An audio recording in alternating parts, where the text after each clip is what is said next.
Sandeep युनिव्हर्सिटीसह faculty आणि facilities simply world class.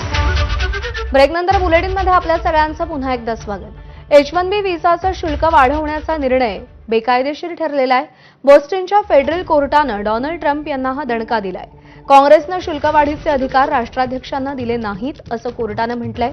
Trump यांच्याकडून सप्टेंबरमध्ये H-1B व्हिसाच्या शुल्कामध्ये $1,00,000 पर्यंत वाढ करण्यात आली होती। $215 ते $4,000चं शुल्क ट्रम्पनी $1,00,000 वर नेलं होतं।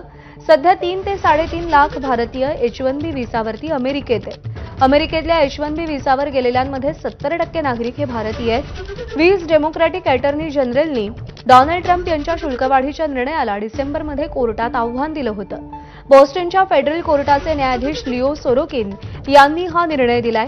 त्यांच्या निर्णयाला तिथल्या ॲपेलेट कोर्टामध्ये ट्रम्प प्रशासन आव्हान देतं का हे आता पाहावं लागेल।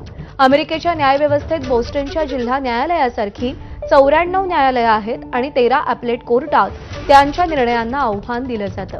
ॲपेलेट कोर्टाच्या निर्णयाविरुद्ध सुप्रीम कोर्टात जाण्याचाही मार्ग आहे।